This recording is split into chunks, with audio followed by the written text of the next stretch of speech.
Hey guys, Drifter here. Today I want to talk to you about the future of gaming and show you gameplay of that future. And you're going to say, but this is just Siege. This is like a 4-year-old game. What gives? I don't understand what future gameplay this is from 4 years ago. Well, this is Rainbow Six Siege being played via cloud on a streaming service. I don't actually have this game installed on my computer, at least not anymore. I did for a while there, but with the file sizes on Call of Duty's successive updates getting bigger and bigger and less manageable, I had to delete a bunch of games, Rainbow Six Siege included. However, I can still play this game on a cloud gaming setup, and this particular setup works better than anything else that I have tried, and that's what I want to talk to you about today, which is the future of cloud gaming, because I believe that gaming streaming services, cloud gaming, remote gaming, and all that kind of stuff is going to be massive in the future. It's in its infancy right now, but I should tell you that today's video is sponsored by NVIDIA GeForce Now. I genuinely love being sponsored by NVIDIA. They always give me cool stuff. They give me cool tech, cool topics, a lot of freedom to talk about whatever, and I've been working with them for a couple of years now. So this is just another fun episode in that series. And GeForce Now is by far the best cloud gaming setup that I've ever used, which surprised me because I was really skeptical. Like, I was talking to them like, hey, if this doesn't work like some of the other things didn't, then can I pull out? But it legitimately worked quite well. So let's do the sponsored part of this video, and then we'll have a long commentary about the future of cloud gaming. What we've got first is about a 2-minute tech demo, and then some more gameplay of some very interesting games. This is my actual NVIDIA GeForce Now homepage that I used to boot up Rainbow Six Siege earlier. You can see it there at the top. We've got Fortnite, Far Cry Blood Dragons, this Ghost Runner game, which you'll see later today. There's tons of suggestions, things that are sale so you can buy. The free-to-play section is awesome because you can just instantly free-to-play without having to install anything. Indie games, and just like hundreds of games on here. This is just a very small preview. The other neat thing that I wanted to show you is that I think the option system is pretty robust for this one. You can see that we have a couple of different things: balance, data saver, competitive, but then you have custom. You can choose your resolution, your frame rate, you can set custom bit rates, you can adjust for network conditions on off, do VSync.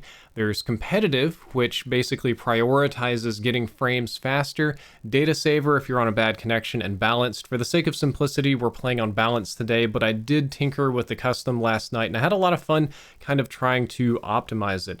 There's one other feature on here that I found kind of surprising and nice. It's not the Discord one, but rather if you look on the left-hand side, you'll see keyboard layout, and you can select what kind of keyboard you're using. And the value in this is that if you're a traveling gamer and you want to access this in a different country, you can instantly load up that keyboard, which is super nice and convenient.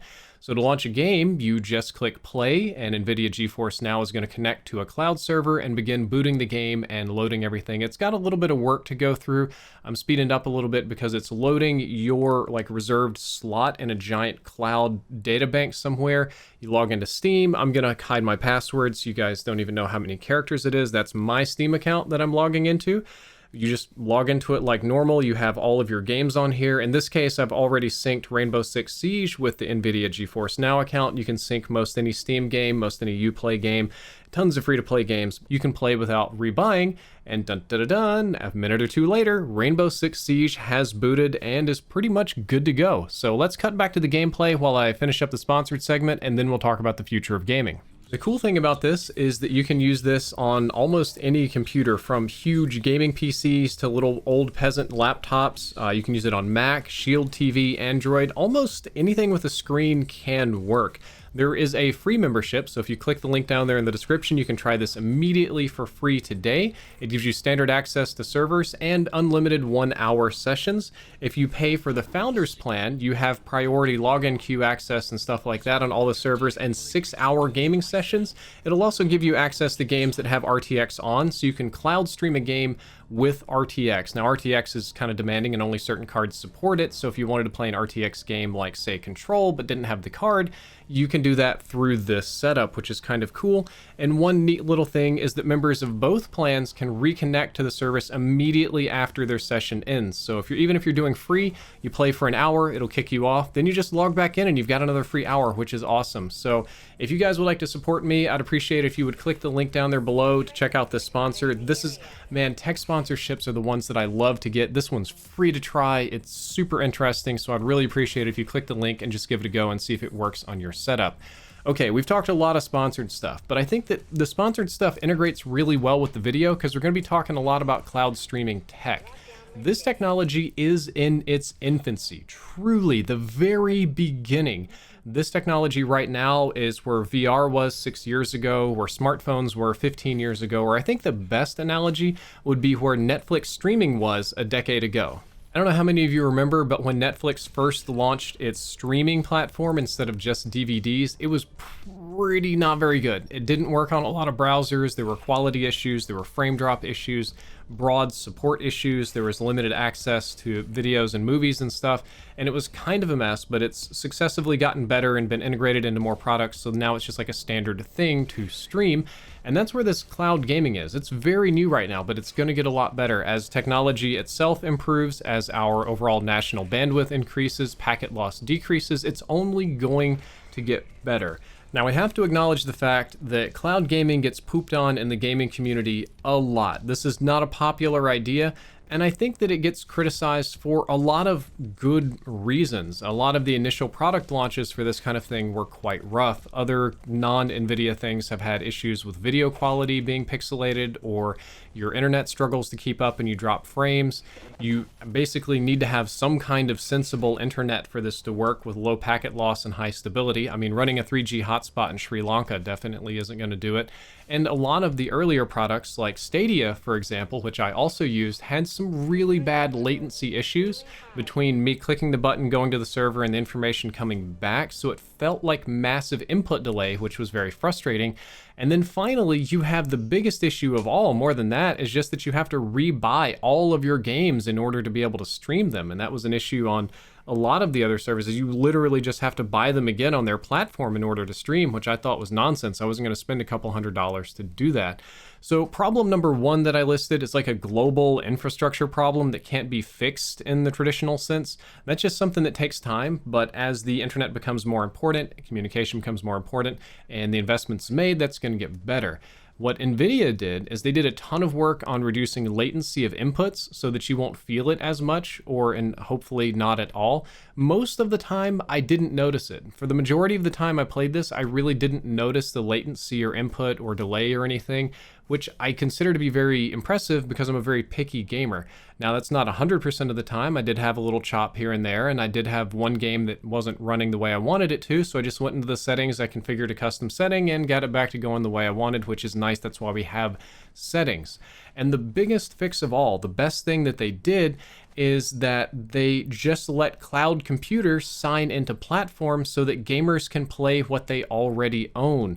I'm not being forced to rebuy, Rainbow Six Siege on Stadia, or rebuy Doom on some other platform, or rebuy this game or rebuy that game. There's no reason to, when you can just log into Steam on a virtual machine and boot your game up instantly and have it be good to go. And that last part, interestingly, creates an entirely new issue in tech and a legal issue for all streaming services. This next bit is one of the most worrying parts of the future of this technology. I think the tech's going to get better, but the legal issue is going to get nasty, because you have a question of who owns the rights to stream games from virtual machines. In most cases, the game publisher owns the games, and they have the right to determine who can and can't play them. They also own the rights to the footage of those games. Now, YouTubers like myself have special deals and broad privileges and selective enforcement so that I can upload them, but at any given time, any of the gameplay that you've seen here today could just be turned off, and they just decide, you know what, we don't want you playing it, and that's too bad. But it kind of becomes the same thing when you're streaming it through a cloud gaming service like NVIDIA GeForce Now. What happens if a publisher tries to withdraw platform or game support from something like this? Do they even have a legal right to do that if NVIDIA or you are legal end users that have permission to play? Or do they even have a technical ability to do that? Can you do that? Or we could just circumvent any sort of countermeasure that you put in place? And do they even have a legal right to any of this? So I don't know. It's a very complicated thing. And I think the issue is going to come down to money. I think that some publishers are very worried that sales are going to be moving off of their platform, think that a successful cloud-based streaming services where people can click and play instantly would encourage more purchases and work out pretty well in the long run. But what do I know? I'm just a gamer. I'm not like a business expert man. I do think that fight is coming sometime in the near future because this type of service is only going to get more popular. We've been talking a lot about NVIDIA GeForce Now because they sponsor this video.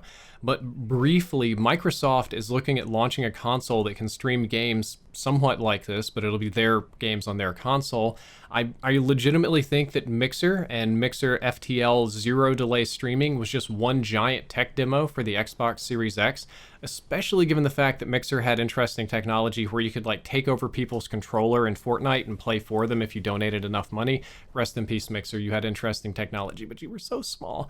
I'm glad to be back on Twitch. Feels good to be back on Twitch recently, but Microsoft is doing a lot of that. Google invested very heavily into this with Stadia. Sony is rumored to be doing something like this. I don't have any hard information on what they're doing.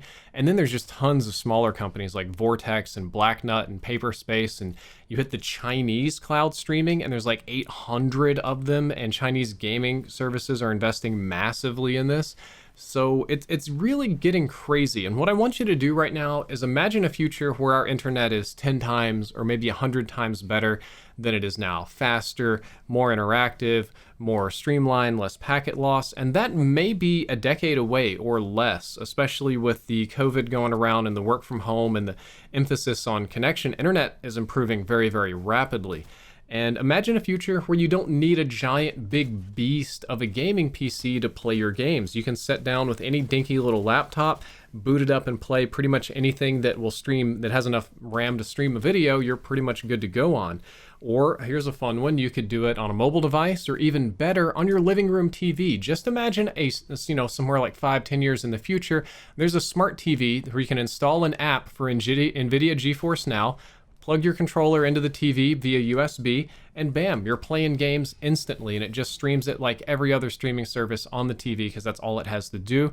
You never have to download anything, you don't have to install anything, you don't have to buy expensive products or buy really anything. You're pretty much just instantly able to play upon purchase, and that's the fantasy and the ideal of this kind of service. Input delay and video quality, hopefully in the future, will be indistinguishable from playing off local files. That's really the goal, and especially the input delay. I don't think most people are even going to notice the video quality. You have to have really good eyes and have some experience with video and video editing to like see the difference between the like stream video quality and the local files. In most cases, this very small difference. So the input delay is the big one, but I think that's getting better. But for now, I would encourage all of you to check out NVIDIA GeForce Now using the link down there below. This will give you an excellent opportunity to try the thing that I'm sponsoring, to try to play new games for free instantly without downloading them, experiment with a new technology to get a glimpse of the future, maybe find something you like, and also just kind of interact with this video in an interesting way. Typically, I just like blah, blah, blah, video, facts done, see you later, but this is one that you can pick up where I left off and try it yourself and see how it works for you and see what you think about the future of this technology. So the link's down there below. It's free, it's instant access, really fun. Hope you click it. Guys, that is all for this video. I hope that you enjoyed it. I hope you learned something useful. If you did, don't forget to like, favorite, and subscribe. Drifter out.